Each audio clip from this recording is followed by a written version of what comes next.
ഈശോ മിശിഹായിക്ക് സ്തുതിയായിരിക്കട്ടെ. പ്രിയ സഹോദരങ്ങളെ, ഞാനിന്നിവിടെ നിങ്ങളുമായി പങ്കുവയ്ക്കാൻ ആഗ്രഹിക്കുന്നത് ദിവ്യകാരുണ്യം എപ്പോഴും മധുരമുള്ളതായിരിക്കണം എന്ന വിഷയമാണ്. ഈജിപ്തിൻ്റെ അടിമത്തത്തിൽ നിന്നും മോശയുടെ നേതൃത്വത്തിൽ ദൈവം ഇസ്രായേൽ ജനത്തിനെ മോചിപ്പിച്ച് കാനാൻ ദേശത്തേക്ക് നയിച്ചപ്പോൾ അവർക്ക് ഭക്ഷണമായി മന്ന കൊടുത്തു.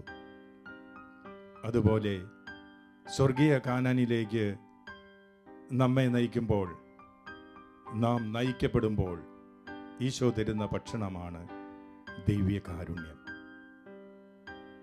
മോശയുടെ നേതൃത്വത്തിൽ ഇസ്രായേൽ ജനം മരുഭൂമിയിലൂടെ സഞ്ചരിച്ചപ്പോൾ അവർക്ക് സ്വാഭാവികമായ ഭക്ഷണം ലഭിക്കാതെ വന്നപ്പോൾ ദൈവം അവർക്ക് മന്ന കൊടുത്തു.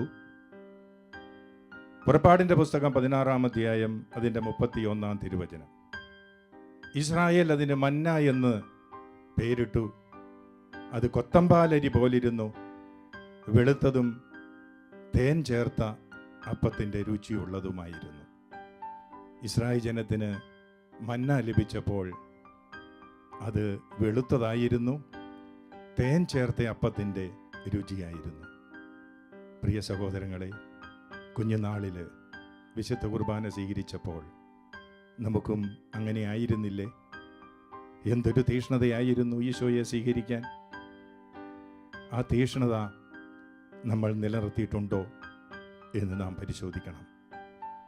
ഞാൻ ഓർക്കുന്നു, എൻ്റെ കുഞ്ഞുനാളിൽ ഒരു വിശുദ്ധ കുർബാന വൈദികൻ്റെ കയ്യിൽ നിന്നും അബദ്ധവശാൽ തറയിൽ വീണാൽ വൈദികൻ അവിടെ മുട്ടുകുത്തി നിന്ന് വിശുദ്ധ കുർബാന എടുത്തതിന് ശേഷം അവിടം ഒരു തുവാല കൊണ്ട് മൂടിയിടും.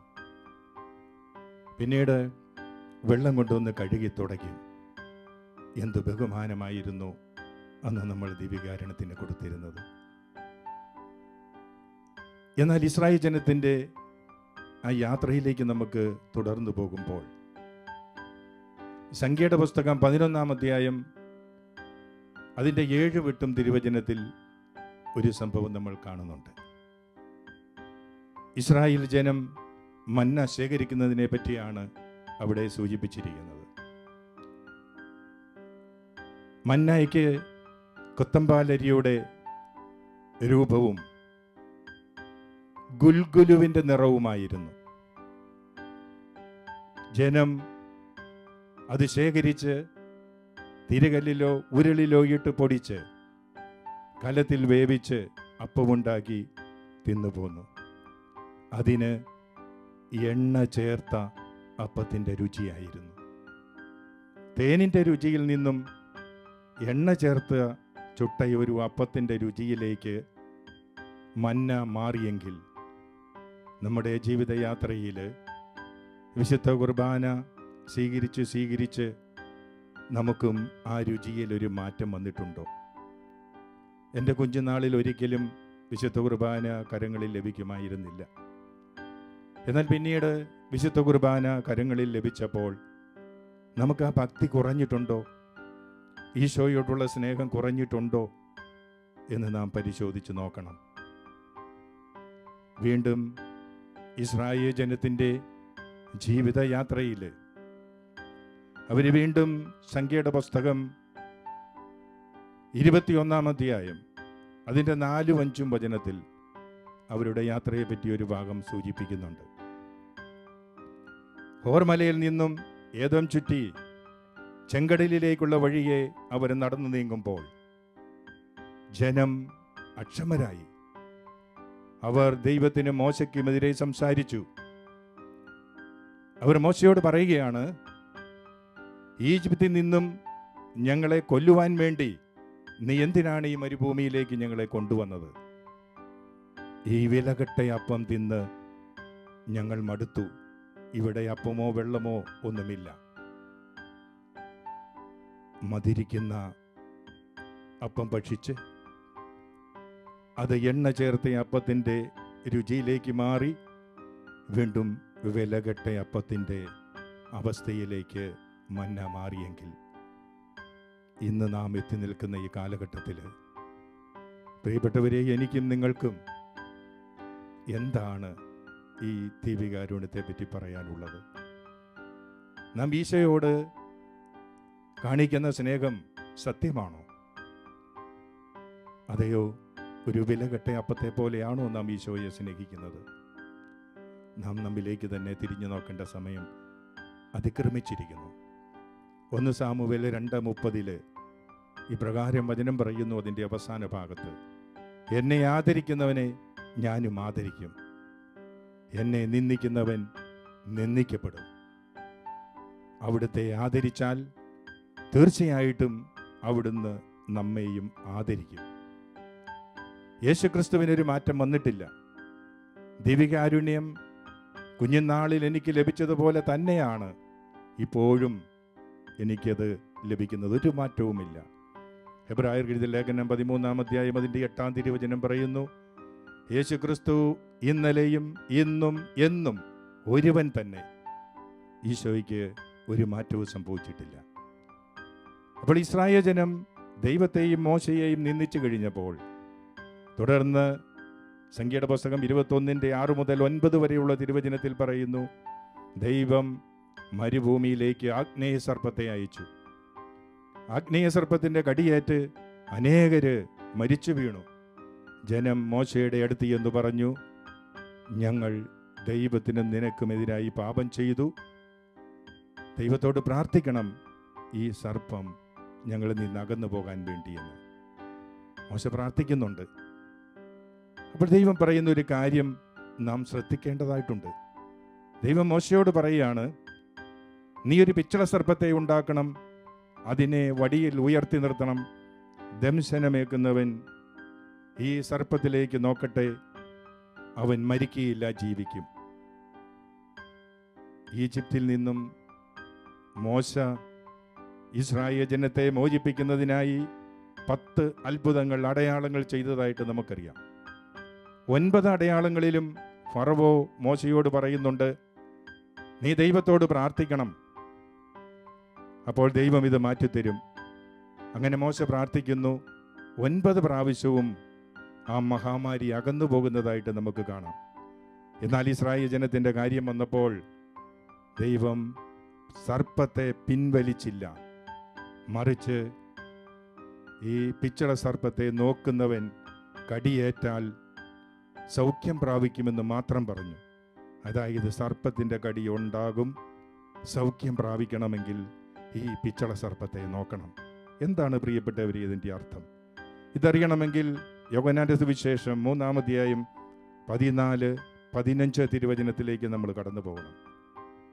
ഈശോ ഇപ്രകാരം പറയുന്നുണ്ട്. ഈശോ നേരിട്ട് പറയുകയാണ്, മോശ മരുഭൂമിയിൽ സർപ്പത്തെ ഉയർത്തിയതുപോലെ തന്നിൽ വിശ്വസിക്കുന്നവന് നിത്യജീവൻ ഉണ്ടാകേണ്ടതിനു വേണ്ടി മനുഷ്യപുത്രനും ഉയർത്തപ്പെടേണ്ടിയിരിക്കുന്നു. യേശു ക്രിസ്തുവിൻ്റെ കുരിശുമരണത്തെ പറ്റിയുള്ള സൂചനയായിരുന്നു അത്.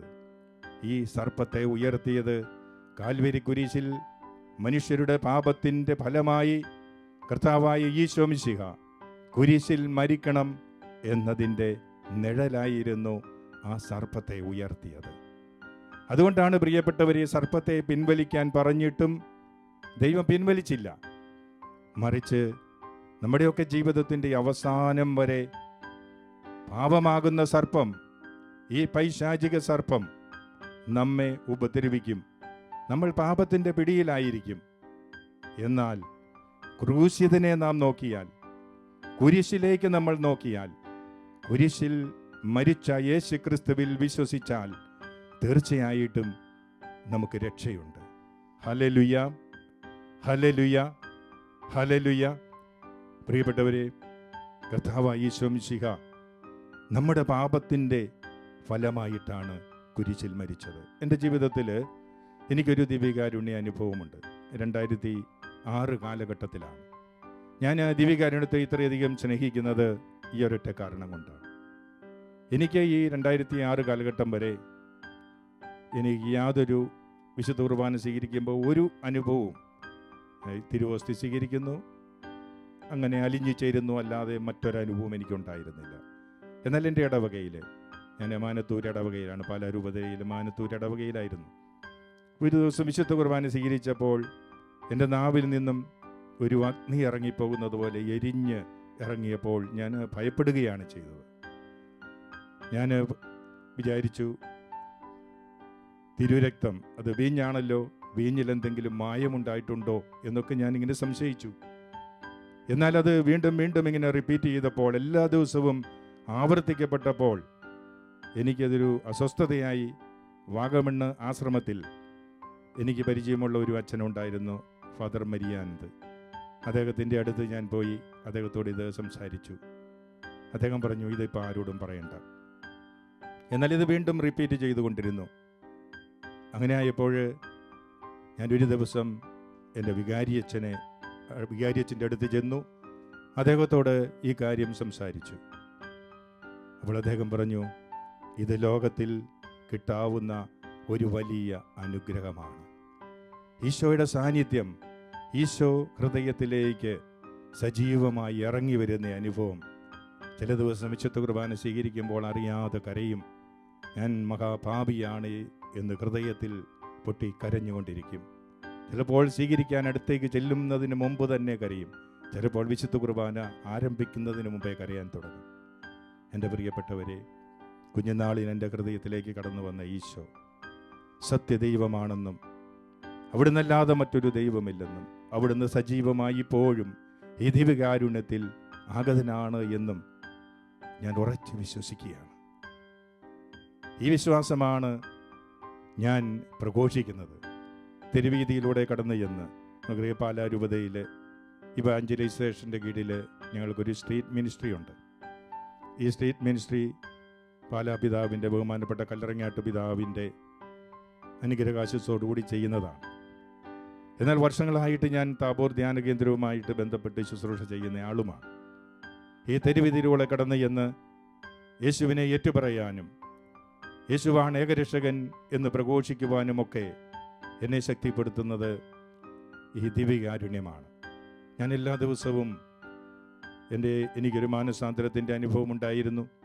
അതിനുശേഷം എല്ലാ ദിവസവും ഹോസ്പിറ്റലിൽ അഡ്മിറ്റല്ലെങ്കിൽ അല്ലാത്ത ദിവസങ്ങളിലെല്ലാം വിശുദ്ധ കുർബാനയിൽ പങ്കെടുക്കും. ഒരിക്കൽ എൻ്റെ ഇടവകയിൽ, മാനത്തൂർ ഇടവകയിൽ ഒരു വികാരിയച്ഛൻ വന്നു. അദ്ദേഹത്തിൻ്റെ കുർബാന എന്നെ വളരെയധികം സ്പർശിച്ച. കുർബാനയിലുടനീളം ഞാൻ കരഞ്ഞുകൊണ്ടിരുന്നു. ഒരിക്കൽ കൂടി അദ്ദേഹത്തിൻ്റെ കുർബാന കൂടണമെന്ന് എനിക്ക് ആഗ്രഹം തോന്നി. ഞാനും എൻ്റെ മൂത്ത മോനും കൂടി ഇടുക്കി ജില്ലയിലെ മുളകരമേട് എന്ന സ്ഥലത്ത് പോയി ഈ അച്ഛൻ്റെ പള്ളിയിൽ ചെന്ന് ആ അച്ഛൻ്റെ കുർബാന ഒരിക്കൽ കൂടി സംബന്ധിക്കുകയുണ്ടായി. അപ്പോൾ ഈശോയുടെ ആ സജീവ സാന്നിധ്യം, ദിവ്യകാരുണ്യത്തിൻ്റെ സജീവ സാന്നിധ്യം എൻ്റെ ജീവിതത്തിൽ ഞാൻ ഓരോ നിമിഷവും അനുഭവിച്ചു വരികയാണ്. പ്രിയപ്പെട്ടവരെ, ചരിത്രത്തിൽ ഒരു സംഭവമുണ്ട്, നമുക്കെല്ലാവർക്കും അറിയാവുന്ന കാര്യമാണ്. വിശുദ്ധ അന്തോനീസ്, അദ്ദേഹം ഒരു വലിയ ദിവ്യകാരുണ്യ ഭക്തനായിരുന്നു. അദ്ദേഹത്തിൻ്റെ ജീവിതത്തിൽ ഒരു നാസ്തികന്, ബൊനവില്ലോ, അദ്ദേഹം വന്ന് വെല്ലുവിളിച്ചു, എനിക്ക് ഒരു കഴുതയുണ്ട്, ഞാൻ ആ കഴുതയെ 3 ദിവസം പട്ടിണിക്കിടും, അത് കഴിയുമ്പോൾ അതിന് ഇഷ്ടമുള്ള ഭക്ഷണവുമായി ഞാൻ വരും, അച്ഛന് വിശുദ്ധ കുർബാന എഴുന്നള്ളിച്ച് അവിടെ നിൽക്കണം. ഈ കഴുത വന്ന് എൻ്റെ ഭക്ഷണം സ്വീകരിക്കാതെ വിശുദ്ധ കുർബാനയുടെ മുമ്പിൽ മുട്ടുമടക്കിയാൽ ഞാൻ വിശ്വസിക്കാം എന്ന് ഇദ്ദേഹം വെല്ലുവിളിച്ച് പറയുകയുണ്ടായി. വിശുദ്ധ അന്തോനീസ് അത് സ്വീകരിച്ചു. അങ്ങനെ ആ ദിവസം വന്നു. ഈ വ്യക്തി അദ്ദേഹത്തിൻ്റെ കഴുതയുമായി കടന്നു വന്നു. എന്നാൽ അവിടെ നടന്ന ഈ അത്ഭുതം എന്തായിരുന്നു? ഈ കഴുത ഈ ഭക്ഷണമൊന്നും സ്വീകരിക്കാതെ ദിവ്യകാരുണ്യത്തിൻ്റെ മുമ്പിൽ മുട്ടുകുത്തി ദൈവത്തെ ആരാധിച്ചു. പ്രിയപ്പെട്ടവരെ, എല്ലാ സൃഷ്ടജാലങ്ങൾക്കും അതിൻ്റെ ഉടയവനെ അറിയാം, സൃഷ്ടാവിനെ അറിയാം. എന്നാൽ ഈ കാലഘട്ടത്തിൽ നമ്മൾ ചിന്തിച്ചു നോക്കുമ്പോൾ നമുക്ക് മാത്രം അറിഞ്ഞുകൂടാ, ഈശോയെ അറിഞ്ഞുകൂടാ. സാത്താനെ ആരാധിക്കുന്നവർക്ക് ദിവ്യകാരുണ്യത്തിൽ ഈശോയുണ്ടെന്ന് വളരെ വ്യക്തമായി അറിയാം. ഈ അടുത്ത കാലങ്ങളിൽ എന്നെ അധികം വേദനിപ്പിക്കുന്ന സംഭവമുണ്ട്. ഈ കുഞ്ഞുങ്ങളുമായിട്ട് സംസാരിക്കാറുണ്ട് സ്കൂളുകളിലൊക്കെ. ഇവർക്ക് ധ്യാനത്തിന് പോകുമ്പോഴും ധ്യാന കേന്ദ്രങ്ങളിൽ ഇവർ ധ്യാനത്തിനായിട്ട് വരുമ്പോഴുമൊക്കെ ഈ കുഞ്ഞുങ്ങളോട് സംസാരിക്കാറുണ്ട്. കോവിഡിന് ശേഷം നമ്മുടെ സമൂഹത്തിൽ വന്നിരിക്കുന്ന ഏറ്റവും വലിയ ഒരു ദുരന്തം എന്ന് പറയുന്നത് മൊബൈൽ ഫോണിൻ്റെ ഒരു ഉപയോഗമാണ്. അത് നല്ല രീതിയിലല്ല. കുഞ്ഞുങ്ങളൊക്കെ ഈ മ്ലേച്ഛത കണ്ടിട്ട്, അതും ഈ ആൾത്താരയിലൊക്കെ കയറി നിൽക്കുന്ന കുട്ടികൾ പോലും ഈ മ്ലേച്ഛത കണ്ടിട്ട് അനുദപിച്ച് കുമ്പസാരിക്കാതെ വിശുദ്ധ കുർബാന സ്വീകരിക്കുന്നതായി ഇവരോട് സംസാരിച്ചപ്പോൾ മനസ്സിലാക്കാൻ കഴിഞ്ഞു. എൻ്റെ ഹൃദയത്തിൽ ഒത്തിരി വേദന ഉളവാക്കുന്ന ഒരു അനുഭവമാണിത്. എനിക്ക് സത്യം പറഞ്ഞാൽ ആൾത്താരയിലേക്ക് കയറുവാൻ ഒരു ഭയമാണ്, മറ്റു പേടിയൊന്നുമല്ല. എന്നാൽ പഴയ നിയമകാലത്ത് നമുക്കറിയാം, മഹാപുരോഹിതൻ ആണ്ടിലൊരിക്കൽ ഈ അതിവിശുദ്ധ സ്ഥലത്ത് ചെല്ലുമ്പോൾ അദ്ദേഹത്തിൻ്റെ കാലിലോ അരയിലോ കയറോ ചങ്ങലയോ ഒക്കെ കെട്ടിയിട്ട് വേണം കയറാൻ. അശുദ്ധി ഉണ്ടെങ്കിൽ അദ്ദേഹം അവിടെ മരിച്ചു വീഴും. ബോഡി എടുക്കുന്നതിന് വേണ്ടി ആർക്കും കയറാൻ പറ്റുകയില്ല. അപ്പോൾ പിന്നെ വലിച്ചെടുക്കുകയല്ലാതെ പറ്റും മാർഗമില്ല. ആ സ്ഥലത്താണ് നമ്മുടെ കുഞ്ഞുങ്ങൾ നിൽക്കുന്നത്, അശുദ്ധരായി. ഈ മഹാ അപരാധം പാപം ചെയ്ത് അവരെവിടെ നിൽക്കുന്നത്? ഈ അതിവിശുദ്ധ സ്ഥലത്താണ്. അവർക്കൊരു അനുതാപവുമില്ല. ഞാൻ പലരോട് സംസാരിച്ചു, അവർക്ക് അനുതാപമൊന്നുമില്ല. പലരും അത് കുമ്പസാരിച്ചിട്ടുമില്ല. ഞാനത് പറഞ്ഞു കൊടുത്തു. ദൈവത്തിൻ്റെ ആലയം എത്ര പരിശുദ്ധമാണ്. ഞാൻ പോലീസുകാരനായിരുന്നതുകൊണ്ട് ഞങ്ങൾ സാധാരണയായിട്ട് പറയുന്ന ഒരു കാര്യമുണ്ട്, മജിസ്ട്രേറ്റ് ഇരിക്കുന്നിടം കോടതി. മജിസ്ട്രേറ്റ് എവിടെ ഇരുന്നാലും അവിടെ കോടതിയാണ്. അദ്ദേഹം റൂമിൽ മാത്രമല്ല, അദ്ദേഹത്തിൻ്റെ ഭവനത്തിലിരുന്നാലും, അദ്ദേഹം ഒരു വാഹനത്തിലിരുന്നാലും പോലീസുകാർ പ്രതിയെ കൊണ്ടുവന്നാൽ അവിടെ വെച്ച് റിമാൻഡ് ചെയ്യാനോ എഴുതി കൊടുക്കാനോ അധികാരമുണ്ട്. മജിസ്ട്രേറ്റ് ഇരിക്കുന്നിടം കോടതിയാണെങ്കിൽ സ്വർഗം, ദൈവം ഇരിക്കുന്ന സ്ഥലം സ്വർഗമാണ്. 1 കൊരിന്തോസ് 3:16-17 തിരുവചനം, നിങ്ങൾ ദൈവത്തിൻ്റെ ആലയമാണെന്നും ദൈവാത്മാവ് നിങ്ങളിൽ വസിക്കുന്നുവെന്നും നിങ്ങൾക്കറിഞ്ഞുകൂടെ? ദൈവത്തിൻ്റെ ആലയം നശിപ്പിക്കുന്നവനെ ദൈവവും നശിപ്പിക്കും. എന്തെന്നാൽ ദൈവത്തിൻ്റെ ആലയം പരിശുദ്ധമാണ്. ആലയം നിങ്ങൾ തന്നെ. നാം ഓരോരുത്തരും ദൈവം വസിക്കുന്ന ആലയങ്ങളാണ്. ദൈവം വസിക്കുന്ന ആലയമായി ഈ ശരീരത്തിലേക്ക് ഈശോ വസിച്ചിരിക്കെ ഇതുപോലെ മ്ലേച്ഛതകൾ കണ്ടിട്ട് യോഗ്യതയില്ലാതെ ദിവ്യകാരുണ്യം സ്വീകരിക്കുമ്പോൾ നമുക്കുണ്ടാകാവുന്ന ചില ദുരിതങ്ങളെപ്പറ്റി പൗലോസ് അപ്പോസ്തലൻ പറഞ്ഞു വയ്ക്കുന്നുണ്ട്. 1 കൊരിന്തോസ് 11:26-30 വരെയുള്ള തിരുവചനങ്ങളിൽ, യോഗ്യതയില്ലാതെ ഈശോയുടെ ശരീരം ഭക്ഷിക്കുകയും അവിടുത്തെ രക്തം പാനം ചെയ്യുകയും ചെയ്താൽ നിങ്ങളിൽ ചില ദുർബലരും രോഗികളുമായിരിക്കുന്നതിനും ചിലർ മരിച്ചു പോയതിനും കാരണം ഇതാണ്. ആകയാൽ പ്രിയ സഹോദരങ്ങളെ, ഞാൻ ദിവ്യകാരുണ്യത്തെ പറ്റി പറഞ്ഞാണ് ആരംഭിച്ചത്. ദിവ്യകാരുണ്യം എപ്പോഴും മധുരമുള്ളതായിരിക്കണം. അതൊരിക്കലും വിലകെട്ടതാകരുത്. നമ്മുടെ ജീവിതത്തിൽ നമ്മൾ ഈശോയെ ഓരോ നിമിഷവും വിശുദ്ധി കൂടെ കൈക്കൊള്ളുവാൻ, വിശുദ്ധിയോടെ മാത്രം കൈക്കൊള്ളുവാൻ നമുക്കിടയാകട്ടെ. അതിനായിട്ട് എല്ലാവരെയും ഈശോ സമൃദ്ധമായി അനുഗ്രഹിക്കട്ടെ. ഞാനൊരു നിമിഷം നിങ്ങൾക്ക് വേണ്ടി പ്രാർത്ഥിക്കുകയാണ്. കർത്താവായ ഈശോയെ, എന്നെ ശ്രവിച്ചുകൊണ്ടിരിക്കുന്ന ഈ മക്കളെ സമൃദ്ധമായി അനുഗ്രഹിക്കണമേ. അങ്ങ് ദിവ്യകാരുണ്യത്തിൽ സത്യമായും എഴുന്നള്ളിയിരിക്കുന്നെന്നും ഞങ്ങളെയെല്ലാം അനുഗ്രഹിച്ചുകൊണ്ടിരിക്കുന്നുവെന്നും അറിയുവാനും ഗ്രഹിക്കുവാനും അതനുസരിച്ച് ജീവിക്കുവാനുമുള്ള കൃപ ഈ മക്കൾക്കെല്ലാം നൽകണമേ. ആമേൻ. ഈശോ എല്ലാവരെയും സമൃദ്ധമായി അനുഗ്രഹിക്കും.